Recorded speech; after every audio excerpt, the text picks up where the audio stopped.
So hey guys, welcome back to your channel. So guys, एक और बेहतरीन stock analysis की वीडियो आज मैं आप लोगों के लिए लेके आ चुका हूं। सो गाइस, आज हम बात करने वाले हैं इंडिया मार्ट इंटरमेश के बारे में। जो हमारी कंपनी है इंडिया मार्ट, क्या ही टेक्निकल और फंडामेंटल एनालिसिस उसका चल रहा है, क्या चीजें हमें देखने को मिल रही है चार्ट्स पे, उसकी बैलेंस शीट में, गाइस सारी चीजों पर बात करेंगे A to Z. So guys, without wasting any time सीधा चलते हैं चार्ट के ऊपर। सो गाइस, जैसे कि आप देख पा रहे हो 1 वीक टाइम फ्रेम पे आप लोगों के लिए चार्ट लगा रखा है, 200 EM में मैंने लगा रखा है, जो मेरी सारी स्टॉक एनालिसिस की वीडियोस में होता है। अब गाइस, मैं जो स्टॉक लेके आता हूं आप लोगों के लिए, 99% स्टॉक्स जितनी भी अभी तक मैंने वीडियो बनाई है उसके बाद से वो 10%, 15%, 20% की रैली दे चुकी है। Just to give an example, HDFC bank, AU bank, Asian paints बहुत ही अच्छा रिटर्न उन्होंने कमा के दिया है। अब मैं ये चाहता हूं कि जो मैं स्टॉक एनालिसिस की वीडियो आप लोगों के लिए बना रहा हूं ना, उस पर ध्यान दो, उस पर रिसर्च करो, टेक्निकली स्टडी करो, स्टॉक को फंडामेंटली स्टडी करो। मैं बार बार अपनी सारी वीडियोस में आपको ये बोलता हूं, बहुत ज्यादा ध्यान दो। अगर आप लोग चाहते हो इक्विटी इन्वेस्टिंग से पैसा बनाना, अगर आप लोग चाहते हो शेयर बाजार में पैसा बनाना, सारी चीजें मैंने बात करते गए, सारी चीजें मैं बताता हूं आपको। सो गाइस, क्लोजली फॉलो करते रहना हमारे चैनल को, बहुत बढ़िया कंटेंट आप लोग के लिए आने वाला है आगे आने वाली वीडियोज में। So guys, 1 week time frame पे चार्ट लगा रखा है। अब गाइस, एक काम कर लेते हैं, पेन एनेबल कर लेते हैं ताकि कुछ बढ़िया बढ़िया चीजें आप लोग को बना के दिखा सकूं, लेवल्स बता सकूं कि क्या एग्रीगेट करने के लिए स्टॉक को, क्या एवरेजिंग के लिए लेवल्स होने वाले हैं। सो गाइस, जब मैं आप लोगों के लिए वीडियो बना रहा हूं, मार्केट्स आर लाइव। अभी जो ट्रेडिंग प्राइस चल रहा है वो चल रहा है आपका अप्रोक्सीमेट 2556 का, ठीक है। ये आपका अप्रोक्सीमेटली ट्रेडिंग प्राइस चल रहा है, ठीक है। अब गाइस, मेन चीज अभी क्या है, जब वीडियो बना रहा हूं मार्केट्स आर लाइव बता चुका हूं, 1 वीक टाइम फ्रेम पे चार्ट लगा रखा है। अभी जो प्राइस है ना, वो बिल्कुल 200 EMA को टच कर रहा है। जो चार्ट है वो 200 EMA को बिल्कुल टच कर रहा है इसका, इंडिया मार्ट का, ठीक है। अब गाइस, कुछ लेवल्स बता देता हूं फटाफट से, इंपॉर्टेंट सपोर्ट और रेजिस्टेंस जो आप लोग के लिए रहने वाले हैं। एक हमें ना छोटी सी ट्रेंड लाइन भी देखने को मिल रही है। अभी 1 डे के टाइम फ्रेम पे जब जाएंगे थोड़ी ट्रेंड लाइन बड़ी हो जाएगी। तो हमें क्या करना है, पैसे तब डालने हैं। मैं बार-बार ये बोलता हूं, कभी भी गिरते हुए शेयर में पैसा नहीं डालना, ये गलत इन्वेस्टिंग स्ट्रैटेजी होती है। हमेशा बढ़ते हुए शेयर में पैसा डालना है, ठीक है। हमें स्टॉक्स में जो गाइस मेरा कॉन्सेप्ट रहता है वो हमेशा ये रहता है, बाय ऑन राइज। और गाइस, अगर आपको एक सेल ऑफ देखने को मिल रहा है ETF म्यूचुअल फंड में, तब ETF म्यूचुअल फंड के लिए जो हमारी स्ट्रैटेजी रहती है, ETF एंड म्यूचुअल फंड के लिए, वो क्या रहती है, वो ये रहती है कि रूल के हिसाब से 1% करेक्ट हो रहा है निफ्टी, 2% करेक्ट हो रहा है बैंक निफ्टी, कोई भी जो हमारा इंडेक्सिज्म करेक्ट हो रहा है, उसके हिसाब से हम गिरते हुए जब NAV बहुत बढ़िया कैलकुलेट होती है और इसमें एवरेजिंग अच्छी होती है। बट शेयर में क्या होता है, बाय ऑन राइज रखते हैं। हमेशा जो घोड़ा उड़ रहा है ना, जो घोड़ा भाग रहा है, उस पर पैसे लगाने हैं। तो जो घोड़ा रेस पर ढंग से दौड़ नहीं रहा, हार रहा है, इस उम्मीद में कि वो जिस दिन भागेगा तेज, उसमें पैसा लगाने की गलत स्ट्रैटेजी होती है। सो गाइस, आई होप आपको एग्जांपल समझ आया होगा। अब गाइस, बाय ऑन राइज का सिनेरियो रखते हैं, ट्रेडिंग प्राइस 2556 चल रहा है। अब फटाफट से गाइस कुछ इंपॉर्टेंट लेवल्स के बारे में बात कर लेते हैं। गाइस, जो आपके लिए R1 रहने वाली है, जो पहली रेजिस्टेंस एक्ट करेगी, जो अभी करंटली प्राइस चल रहा है, फर्स्ट रेजिस्टेंस रहेगी आपकी 2800 का लेवल। गाइस ध्यान रखना, मैं आप लोगों को जो टाइम फ्रेम है मेरा 1 वीक है, इसी हिसाब से बता रहा हूँ टारगेट, इसलिए टारगेट्स बड़े भी रहने वाले हैं। छोटे टाइम फ्रेम में आपको भले ही आपको जो टारगेट्स हैं वो थोड़े बहुत ज़्यादा बड़े नजर आएंगे जब आप छोटे टाइम फ्रेम में चले जाओगे गाइस। बट हम जो स्टॉक को खरीदते हैं, स्विंग ट्रेडिंग के लिए खरीदते हैं, पोजिशनल के लिए खरीदते हैं, इन्वेस्टिंग लेवल्स के लिए खरीदते हैं, तो इसलिए मैं आपको टारगेट्स थोड़े दूर दूर के दे रहा हूँ। फर्स्ट लेवल रहेगा गाइस आपका 2800 का, सेकंड आपका रहेगा इस 3000 का, और जो थर्ड टारगेट रहेगा आपका वो 3200 का रहेगा, ठीक है गाइस। ये जो होराइजन होगा ना, this is short to medium, जो आपका इन्वेस्टिंग होराइजन, ठीक है, लाइफ टाइम के लिए नहीं है, शॉर्ट टू मीडियम रहेगा, ठीक है। जो रेजिस्टेंस और सपोर्ट के लेवल रहेंगे, जब और हायर लेवल्स पे स्टॉक जाता रहेगा, अपडेट वीडियोस के लिए आप लोगों के लिए इंडिया मार्ट पे आ जाएगी। सारे ही स्टॉक्स पे गाइस, सारे के सारे स्टॉक्स पे आप लोगों के लिए अपडेट वीडियो आ जाएगी हमारे चैनल पे गाइस। आई होप आपको R1, R2, R3 क्लियर हो गए होंगे। अब गाइस, जरा S1 के बारे में बात कर लेते हैं, जो आपका सपोर्ट रहने वाला है, जो कि बहुत ही ज़्यादा इंपॉर्टेंट सपोर्ट रहेगा। 2500 का लेवल जो है हमारा, 2450 से लेकर 2500 का, ये जो हमारी रेंज है ना, बहुत ज़्यादा इंपॉर्टेंट, बहुत ही ज़्यादा क्रूशियल एक डिमांड जोन है। सो गाइस, S1 हमारा रहने वाला है 2450 से लेके 2500 का। S2 जो आपका सेकंड सपोर्ट रहेगा, सेकंड सपोर्ट आपका सीधा 2300 का लेवल है।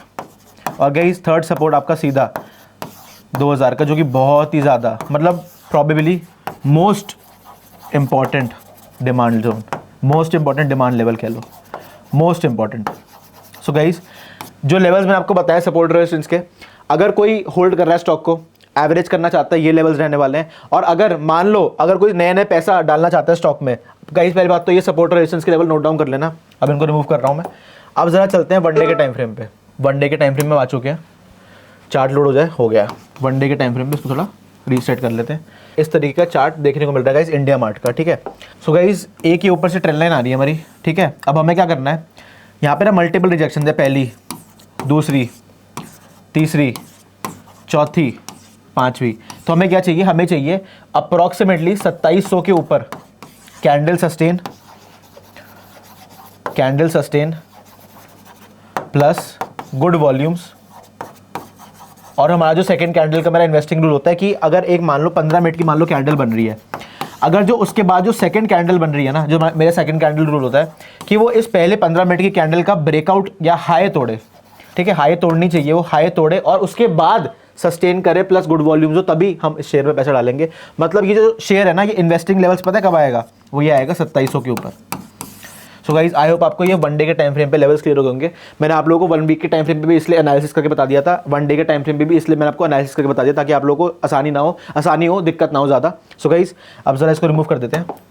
अब जरा चलते हैं जरा बैलेंस शीट के ऊपर कि कंपनी के फाइनेंशियल्स कैसे हैं। So guys India Mart Intermesh, India Mart the first and the largest B2B digital marketplace in the country, B2B marketplace है सबसे बड़ी। Today stands out as a game changer on the B2B landscape. So guys ये basic data अगर आपको पढ़ना है about में, overview में, कंपनी के की पॉइंट्स क्या सारी चीज़ें जाके आप screen.in पे स्टडी कर सकते हो, जो कि मैं आपको रिकमेंड करता हूँ कि अगर किसी भी शेयर में पैसा डालना है उससे पहले उसका टेक्निकली व्यू, फंडामेंटली व्यू, दोनों चीज़ें आपको अच्छे से पता होनी चाहिए, तभी उसमें पैसा डालने का फायदा है। सो गाइज अगर मैं मार्केट कैप की बात करूँ, जो मार्केट कैपिटलाइजेशन हमारी कंपनी इंडिया मार्ट की वो है अप्रॉक्सीमेटली 15,379। करंट प्राइस हम देख पा रहे हैं, स्टॉक का जो पीई है, प्राइस टू अर्निंग्स रेशियो चल रहा है 45.1 का चल रहा है। ROCE return on capital employed is approximately 17.5%। ROE return on equity is 13.9%। Book value stock की 263 की है। अब थोड़ा नीचे चलते हैं, प्रोज एंड कॉन्स आप देख सकते हो। Company is almost debt free, company has delivered a good profit growth of 42.1% CAGR compounded annual growth rate over the last 5 years। अगर गाइस मैं कॉन्स की बात करूं, जो नेगेटिव्स है कंपनी के, stock is trading at 9.78 times its book value, earnings include an other income of ₹151 crore.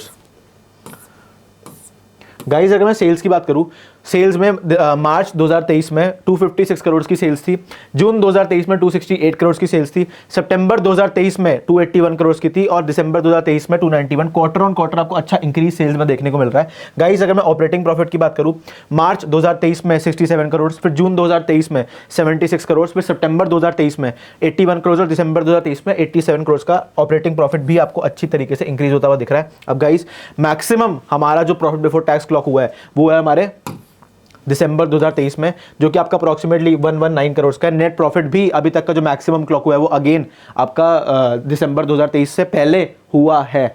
हाँ, इसमें हल्का सा मैंने चेंज कर दिया, ऑपरेटिंग प्रॉफिट इज मैक्सिमम दिसंबर 2023 119 करोड़ का, बट जून 2023 में आपको मैक्सिमम नेट प्रॉफिट देखने को मिल रहा है which is 95 crore. So guys I hope आपको ये बेसिक डिटेल्स क्लियर हो गई होंगी। अब तो नीचे चलते हैं, अब जरा कंपनी के रिजर्व्स और बोरोइंग्स देखते हैं। सो गाइस जो कंपनी के रिजर्व्स हैं आप देख पा रहे, बोरिंग जीरो है, बोरिंग्स बिल्कुल ही नेग्लिजिबल भी क्या बोलूँगा, जीरो ही है, और जीरो ये 2017 से हैं। मार्च 2020 में कंपनी के रिजर्व्स थे 246 करोड़, फिर मार्च 2021 में कंपनी के रिजर्व्स थे 1586 करोड़, मार्च 2022 में 1862 करोड़, फिर ये फिगर चली गई हमारी 2000 प्लस। मार्च 2023 में 2034 करोड़ की कंपनी की आप देख पा रहे हो रिजर्व्स थे। सितंबर 2023 में 1516, यहाँ पे हमें डिप देखने को मिली थी 500 करोड़ से ज़्यादा की एक ही साल में भी नहीं बल्कि 6 महीने में, मार्च 2023 से सितंबर 2023 में 600 करोड़ की रिजर्व्स कंपनी के कम हुए। अब गाइस जरा फटाफट से आप लोग के लिए बढ़िया तरीके से शेयर होल्डिंग पैटर्न भी एनालाइज कर देता हूँ। जो आपकी प्रमोटर होल्डिंग है इट इज ऑलमोस्ट कांस्टेंट 49% के आसपास ही इवॉल्व कर रही है। अगर गाइस मैं फॉरेन इंस्टीट्यूशनल इन्वेस्टर्स FIIs की बात करूँ, सो सितंबर 2023 से दिसंबर 2023 में उन्होंने अप्रॉक्सीमेटली 3.20% का स्टेक कम किया था। सितंबर 2023 में FIIs का स्टेक था 27.33%, दिसंबर 2023 में FIIs का स्टेक था 24.16%। ठीक है, डोमेस्टिक इंस्टीट्यूशनल इन्वेस्टर्स ने जितना उन्होंने कम किया उतना ही उन्होंने बढ़ा दिया, 5.46% सितंबर 2023 में, दिसंबर 2023 में 8.23%, और जो रिमेनिंग FIIs की बच गई थी वो पब्लिक के पास आ गई। पब्लिक की शेयर होल्डिंग गई 17.87% से 18.30% बढ़ाई गई। जितनी FIIs ने कम करी थी DIs ने हल्की सी बढ़ा ली, और पब्लिक की शेयर होल्डिंग यहाँ पे थोड़ी बढ़ाई गई है, जैसे कि हम देख पा रहे हैं सितंबर 2023 के डेटा से दिसंबर 2023 के डेटा पे। सो गाइस आई होप आपको एक बेहतरीन एनालिसिस इंडिया मार्ट का पसंद आया होगा। अभी currently it is at an extremely good investing levels, but हमें ब्रेकआउट पे बाय करना है, क्योंकि we always use a concept of buy on rise in stocks. ये स्ट्रैटेजी इंप्लीमेंट कर लेना, और जितनी भी अभी वीडियो जा चुकी हैं जो मेरा कॉन्सेप्ट आपको समझाया बाय ऑन राइज का, कमेंट सेक्शन में जरूर बताना कि क्या आप लोगों को लगता है this is a profitable strategy to make money in equity, to make money in stocks. और ये जरूर बताना कि क्या आपको कौन से स्टॉक पे नेक्स्ट वीडियो चाहिए, कौन से स्टॉक पे एनालिसिस लेके हो आप लोग के लिए, या फिर आपको कोई पर्टिकुलर ऑप्शंस की ट्रेडिंग स्ट्रैटेजी चाहिए। सब कुछ चीज़ें बारे में बात करें कमेंट सेक्शन में। So guys Thank you for watching all our videos. Please like and subscribe to our channel and do share all our videos with your friends and family. We'll be back with another great video. Thank you so much guys for watching. See you. Bye.